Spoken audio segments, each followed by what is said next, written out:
True or false, class 6, Ganit Prakash, page number 140.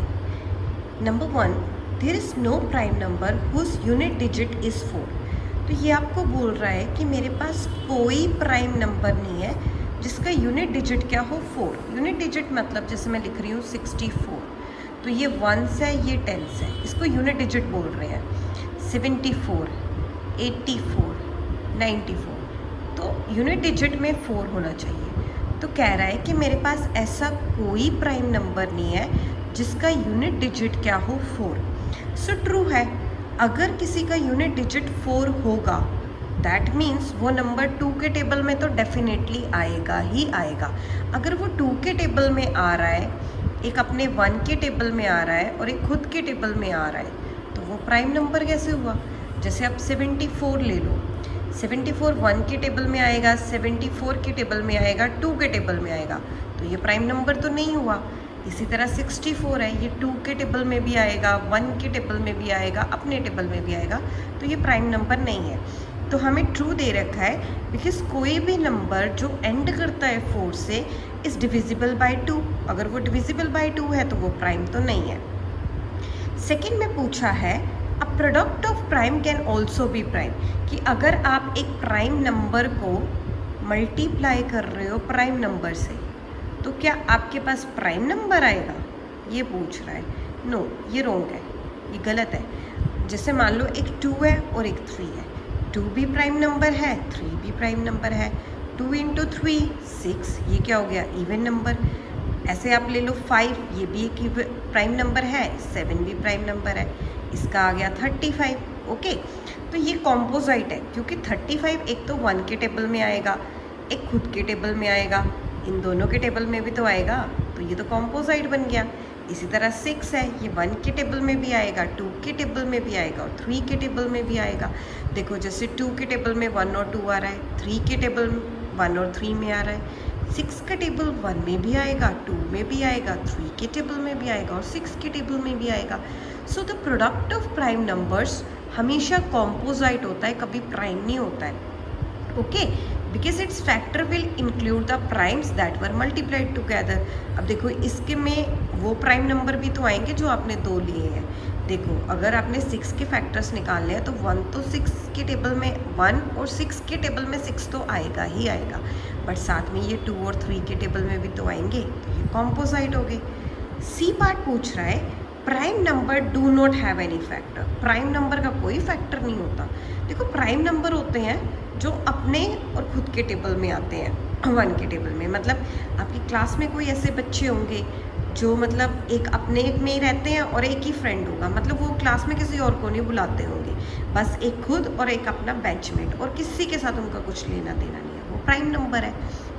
तो उनसे समझो, तो क्या हम उनको कह सकते हैं कि जो वो 2 बच्चे हैं उनका कोई फ्रेंड नहीं है? नहीं, ये तो वो खुद के फ्रेंड है, एक उनका दूसरा फ्रेंड है. ऐसे प्राइम नंबर जो होता है इसका एक फैक्टर तो 1 कंफर्म है, एक खुद का टेबल है, तो इनके पास 2 फैक्टर तो हैं. ये तो कह रहे हैं बिल्कुल भी कोई फैक्टर नहीं है, तो ये रॉन्ग है. सो प्राइम नंबर्स जो होते हैं इनके 2 फैक्टर्स हमेशा होते ही होते हैं, तो ये फॉल्स है. डी पार्ट पूछ रहा है all even numbers are composite. जितने भी इवन नंबर्स हैं वो कॉम्पोजाइट नंबर्स हैं. नो, हाँ एक बात तो है, 2 को छोड़ के जितने भी इवन नंबर है वो कॉम्पोजाइट है, बट अकेला 2 है जो एक इवन नंबर भी है और प्राइम नंबर भी है. ये इवन नंबर भी है और प्राइम नंबर भी है, और क्वेश्चन में क्या दे रखा है कि इवन नंबर सिर्फ कॉम्पोजाइट होते हैं. सिर्फ 2 की वजह से ये स्टेटमेंट रॉन्ग है कि हर एक इवन नंबर कॉम्पोजाइट नहीं है. हमारे पास एक 2 भी है जो एक प्राइम नंबर है. अब देखो लास्ट में आपको दे रखा है 2 इज़ अ प्राइम नंबर, कि 2 क्या है मेरे पास? प्राइम नंबर है. So is the next number 3. 2 के बाद जो नेक्स्ट नंबर है 3 वो भी प्राइम नंबर है. For every other prime the next number is composite. हाँ, अगर आपके पास कोई प्राइम नंबर है उसके बाद कॉम्पोजाइट आता है, देखो 2 3 प्राइम, इसके बाद 4 आएगा, 4 कॉम्पोजाइट है. 5 प्राइम, उसके बाद 6 कॉम्पोजाइट. 7 उसके बाद 8 आएगा, कॉम्पोजाइट. 11 प्राइम 12 क्या है? कॉम्पोजाइट. 13 प्राइम 14 क्या है? कॉम्पोजाइट. सो हर एक जो प्राइम नंबर है 2 को छोड़ के इज ऑड नंबर.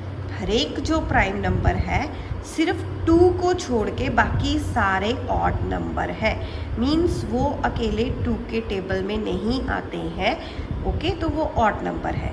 उसके बाद 2 और 3 को छोड़ के, चलो 2 को छोड़ दो, उसके बाद 3 के बाद अगला नंबर कॉम्पोजाइट है, फिर प्राइम, फिर कॉम्पोजाइट, फिर प्राइम, फिर कॉम्पोजाइट। तो ये स्टेटमेंट ट्रू है कि पहले आपके पास एक प्राइम आएगा, फिर कॉम्पोजाइट आएगा, फिर प्राइम आएगा, फिर कॉम्पोजाइट आएगा। इस तरह चलता है, कोई कॉन्सिक्यूटिव प्राइम्स नहीं मिल रहे हैं आपको 2 और 3 के बाद। So the next consecutive number always be an even number greater than 2 must be a composite. So ये ट्रू है कि जो कोई भी जो प्राइम नंबर है 3 के बाद, ओके, 2 और 3 के बाद, उसके बाद अगला नंबर हमेशा कॉम्पोजाइट होगा। ओके, उसके बाद ना अब चलते हैं नेक्स्ट क्वेश्चन में। क्वेश्चन नंबर 10 है, इंपॉर्टेंट है। Product of exactly 3 distinct primes. मुझे कुछ नंबर्स दिए गए हैं और मुझे देखनी है कि क्या वो 3 डिस्टिंक्ट प्राइम्स हैं, मीन्स 3 अलग अलग नंबर्स आ रहे हैं प्राइम्स के। देखो कैसे करना है, पहले मेरे पास एक 45 है, मैं पहले 45 को सॉल्व करती हूँ। 3 के टेबल से करती है, 2 के टेबल में नहीं आता। 3 1 ज़ा 3, 3 5 ज़ा 15, फिर ये 3 के टेबल में आ गया, 3 5 ज़ा 15, 5 1 ज़ा 5। सो मैं 45 को लिख सकती हूँ 3 इंटू 3 इंटू 5 इंटू 1। ये देखो, ये 3 के टेबल में आ रहा है, ये 5 के टेबल में आ रहा है और ये 1। इसने बोला 3 डिस्टिंक्ट, डिस्टिंक्ट मतलब अलग अलग, तो ये तो सेम टू सेम हो गए, तो ये 3 डिस्टिंक्ट प्राइम नहीं है। No, 45 is not the product of exactly 3 distinct primes। अब चलते हैं 60 की तरफ, 60 को सॉल्व करते हैं। 60 को देखते हैं हमें क्या मिलता है सॉल्व करके। 2 3 ज़ा 6, 0, 2 1 ज़ा 2, 2 5 ज़ा 10, 3 5 ज़ा 15, 5 1 ज़ा 5। अब 60 को क्या लिख सकती हूँ मैं, 2 इंटू 2 इंटू 3 इंटू 5। अब देखो ये भी सेम टू सेम नहीं आए, मुझे अलग अलग चाहिए डिस्टिंक्ट। ये तो 2 सेम टू सेम आ गए, तो ये भी नहीं है। No, 60 is not the product of exactly 3 distinct primes. 91।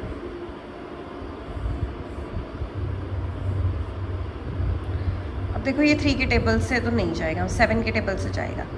7 1 ज़ा 7, 7 3 ज़ा 21, 13 1 ज़ा 30, तो ये आ गया 91। बट हाँ, इसमें डिस्टिंक्ट प्राइम्स तो मिल गए मुझे। देखो 7 13 तीनों अलग अलग नंबर है। Yes, 91 is the product of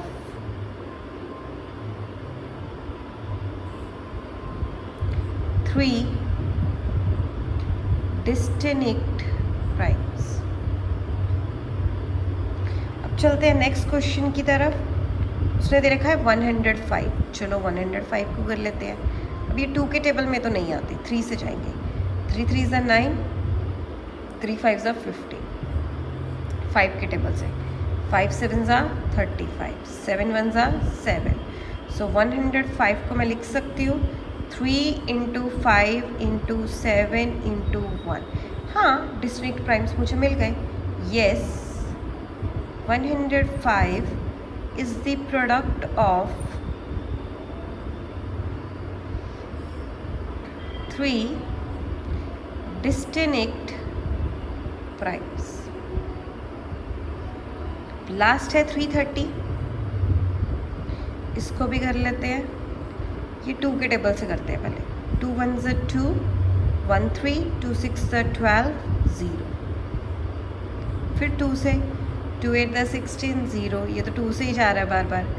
40, 2 0 ज़ा 20, 2 1 ज़ा 0, 2 5 ज़ा 10, सो मेरे 5 1 ज़ा 5, तो आपके पास 330 कितना आया, 2 इंटू 2 इंटू 2 इंटू 2 कितने हैं मेरे पास, 1 2 3 4 5, 1 2 3 4 5 इंटू 5 इंटू 1। ओके 5 आ गए मेरे पास, 5 है कि 6 है, हाँ 6 है। सो 1 2 3 4 5, एक और 2 आना है, तो मैं यहाँ पे एडजस्ट कहाँ करूँ, यहाँ पे कर लो आप, एक और 2 आ गया, यहाँ पे डाल देते हो, ठीक है। सो मुझे तो 3 डिस्टिंक्ट प्राइम्स चाहिए, 3 अलग अलग प्राइम्स, बट यहाँ पे तो सेम टू सेम है।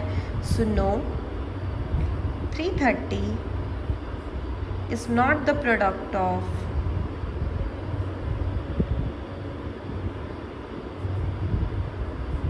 three distinct primes. Okay so देखो क्वेश्चन नंबर 10 में उन्होंने पूछा था कि 45, 60, 91, 105 और 330 में से आप बताओ कि कौन सा नंबर है जिसके 3 डिस्टिंक्ट प्राइम्स हैं। इसके 3 डिस्टिंक्ट प्राइम नहीं थे, 3 अलग अलग नंबर नहीं थे। इसके भी 3 अलग अलग डिस्टिंक्ट प्राइम्स नहीं थे। यहाँ पे 2 सेम टू सेम था, यहाँ पे 3 सेम टू सेम था। 91 में था मेरे पास 7, 13 एंड 1। ओके 7, 13 एंड 1, तो ये तो 2 डिस्टिंक्ट प्राइम्स हुए, इसको मत काउंट करना, तो हम इसको नो ही लिखेंगे, येस नहीं लिखेंगे। हाँ 105 में एक 3 था, फिर 5 था, फिर 7 था, फिर 1 था। देखो 3 डिस्टिंक्ट प्राइम्स आ गए, तो इसका येस था। 330 में भी 2 का डिवीज़न हो रहा था काफ़ी बार, 2 काफ़ी बार आ रहा था, तो ये भी नहीं था। तो इसका करेक्ट आंसर है 105, जिसके क्या है मेरे पास 3 डिस्टिंक्ट प्राइम्स। अब नेक्स्ट क्वेश्चन है, how many 3 digits number can you make using of 2, 4 and 5। आप 2, 4 और 5 को यूज़ करके कितने 3 डिजिट नंबर बना सकते हैं। मतलब ये 3 डिजिट मेरे को दे रखे हैं, इनको यूज़ करके आप कितने 3 डिजिट नंबर बना सकते हैं। और जितने आपने बनाए हैं 2, 4, 5, क्या वो प्राइम है? वो प्राइम है, हमें ये भी चेक करना है। तो मैं पता क्या करूँगी, मैं पहले लिखूँगी एंडिंग विद 2। पहले पर मैं वो नंबर बनाऊँगी जो 2 से एंड होते हैं, ठीक है। ऐसे जैसे देखो 2 से एंड हो रहे हैं, फिर मैं बनाऊँगी वो नंबर जो 4 से एंड हो रहे हैं, ठीक है। ऐसे उसके बाद मैं बनाऊँगी वो नंबर जो 5 से एंड हो रहे हैं। क्लियर? देखो कैसे, मेरे पास 3 ही नंबर है, 2, 4, 5। अब जो 2 से एंड हो रहे हैं तो यही 2 बचे। एक बार आ जाएगा मेरे पास 4, 5, एक बार आ जाएगा 5, 4। ओके ये नहीं आएगा। अब अगर 4 से एंड हो रहे हैं, 4 को मैंने एंड में लिख लिया, तो बचे 2, 5। तो एक बार 2, 5 लिख लेती हूँ, एक बार 5, 2 लिख लेती हूँ, ठीक है। अब वो नंबर लेना है जो 5 से एंड हो रहा है। 2 बार मैंने 5 ले लिया, तो फिर 5 ले लिया, तो क्या बचे 2, 4। तो एक बार 2, 4 लिख लो, एक बार लिख लो 5, 4। ओके सो ये तो नंबर बने, 2 नंबर बने जो 2 से एंड हो रहे हैं, 2 नंबर बने जो 4 से एंड हो रहे हैं, 2 नंबर बने जो 5 से एंड हो रहे हैं। देखो अब जो नंबर 2 से एंड हो रहे हैं या 4 से एंड हो रहे हैं, ये एक तो अपने टेबल में आएंगे, एक 1 के टेबल में आएंगे, एक 2 के टेबल में कंफर्म आएंगे, एक 1 के टेबल में आएंगे, 2 और ऑन। तो ये तो प्राइम नंबर नहीं है ये दो। और जो 5 से एंड हो रहे हैं तो ऑब्वियसली वो 1 ऑन टेबल में तो आएंगे, बट 5 के टेबल में भी आएंगे। मीन्स ये जो 2 और 4 से मैंने जो बनाए हैं, ये तो नंबर 2 के टेबल में भी आ रहे हैं, 1 के में भी आ रहे हैं, अपने में भी आ रहे हैं, तो ये तो प्राइम नहीं है। और ये वाला जो 5 के टेबल में आ रहा है, तो 1 के टेबल में भी आएगा, 5 का भी, तो ये भी प्राइम नहीं है। मीन्स ये तीनों प्राइम नहीं है। Number ending with 2 and 4 are divisible by 2, number ending with 5 are divisible by 5, ये 5 से डिविजिबल है। सो क्लियर कट है, हम लिखेंगे कि thus all these numbers have either 2 और 5 as a factor। तो जो भी हमने नंबर लिखे हैं, या तो वो 2 के टेबल में आ रहे हैं या 5 के टेबल में आ रहे हैं। मीन्स इनके 2 से ज़्यादा फैक्टर है। अगर 2 से ज़्यादा फैक्टर है तो ये प्राइम तो नहीं लिखे। इसलिए हमने ये जो नंबर दे रखे हैं ना 2, 4, 5, आप अगर इनके 3 डिजिट नंबर बनाओगे तो आपको प्राइम नंबर नहीं मिलेंगे। No, not possible. सो हम क्या लिखेंगे, एंड में एक लाइन लिखेंगे जो हमें लिखनी है, दैट देयर आर 0 नंबर और there are no 3 digit prime number that can be made. Question number 12 है, observe that 3 is a prime number. So 3 क्या है मेरे पास? एक प्राइम नंबर है। ये मेरे पास प्राइम नंबर है। और जब आप 2 से मल्टीप्लाई करोगे 3 को और प्लस करोगे 1, तो आपके पास एक प्राइम नंबर आएगा। मीन्स इन्होंने आपको एक पैटर्न दे रखा है। आपको 2, जो भी आप प्राइम नंबर ले रहे हो उसको 2 से मल्टीप्लाई करो और उसमें +1 कर दो। तो देखो 2 3 दा 6 +1 7। सो ये भी एक प्राइम नंबर है। मीन्स क्या करना है आपको? 2 को मल्टीप्लाई करना है किसी प्राइम नंबर से और उसमें +1 कर देना है। तो आपके पास क्या आना चाहिए? Prime number. ये चीज़ आपको चेक करनी है। ओके, 4 इस ढंग से तो हमें are there other prime numbers for which doubling, मतलब कैसा कोई ऐसा प्राइम नंबर है जिसका मैं डबल करूँ। प्राइम नंबर का मैं डबल करूँ मतलब मल्टीप्लाई 2 कर दूँ और उसमें 1 ऐड कर दूँ। Gives another prime, find at least 5। कुछ ऐसे 5 मेरे को ढूंढ के दो। सो मैं करती हूँ पहले प्राइम नंबर 2 को पहले डबल करना है। 2 को 2 से मल्टीप्लाई करो, उसमें ऐड कर दो 1। 2 2 ज़ा 4 +1, आंसर क्या आया? 5। सो हाँ, ये फिर से प्राइम आ गया मेरे पास। मतलब आपको प्राइम नंबर को 2 से मल्टीप्लाई करना है, फिर उसमें 1 ऐड करना है और फिर से आपके पास प्राइम ही आना चाहिए। सिमिलरली 5, इसको पहले डबल करो 2 × 5, फिर इसमें +1 कर दो। 2 5 ज़ा 10 +1 11। सो 11 आ गया। हाँ, 11 प्राइम नंबर है। उसी तरह मैं 11 के साथ करूँगी, नेक्स्ट 11 के साथ।